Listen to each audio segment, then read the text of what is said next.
Hey guys, welcome to Pill Reaction, wherein we discuss about the drugs and their adverse reactions. In this episode, we are going to discuss about Amphotericin-B induced polyuria and hypokalemia. So let's get right into it.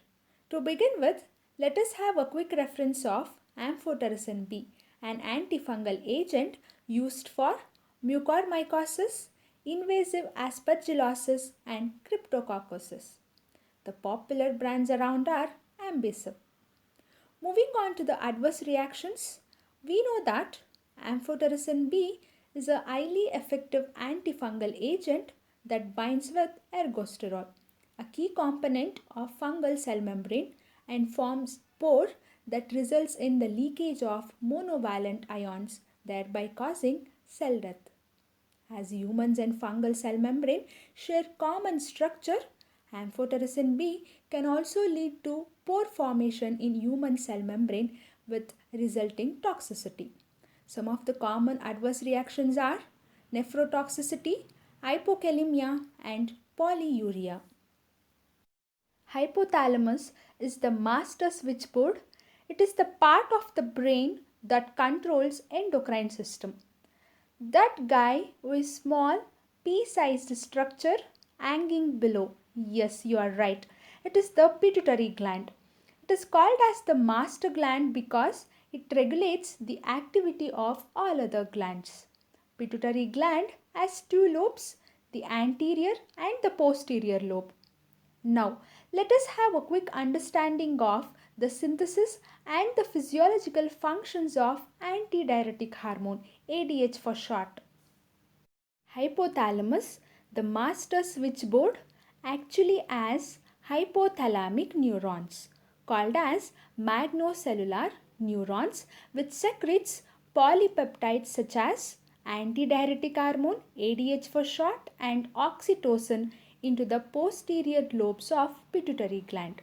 In this episode, we'll mainly concentrate on antidiuretic hormone, also known as arginine vasopressin, AVP for short, which is a nonapeptide, that is, peptide chain of 9 amino acid residues. Remember, it's worth mentioning that antidiuretic hormone is synthesized in the hypothalamus and stored in the posterior pituitary. Posterior pituitary is just like a storehouse.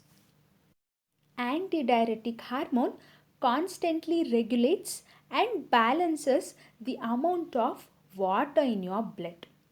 It tells your kidney how much water to conserve.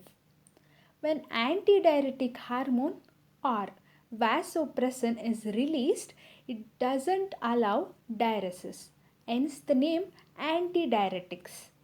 It is also called as water conserving hormone because they inhibit water excretion from your body. Moving on to the mechanism of amphotericin B induced polyuria.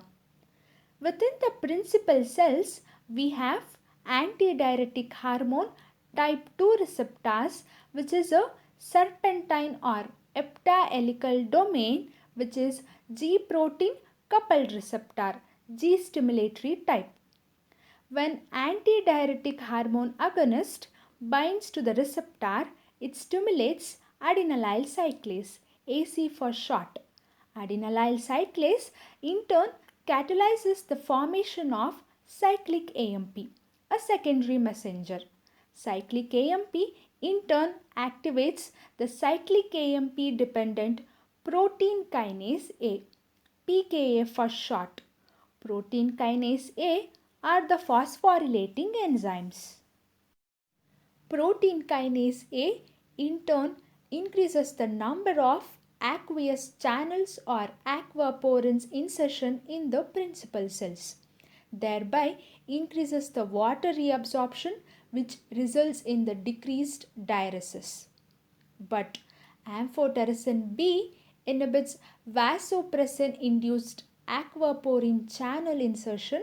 This leads to the development of polyuria, that is excessive urination. Moving on to the mechanism of amphotericin B induced hypokalemia. On the luminal side of the principal cells, sodium channels are present. This allows sodium to move from the tubule into the cells. On the basolateral side, we have sodium-potassium ATPase pump. As the pump collectively move more sodium into the blood and more potassium gets pumped into the cell, which increases the levels of intracellular potassium concentration. Having more intracellular potassium promotes potassium secretion or excretion with the help of potassium channels on the luminal side. We know that Amphotericin-B can also lead to pore formation in the human cell membrane of the principal cells that leak more and more potassium into the lumen, which leads to hypokalemia. Thank you for watching. If you think this video helped you gain knowledge, then please consider sharing it. Let's learn together. For more such pill reaction videos, subscribe to our channel and stay tuned.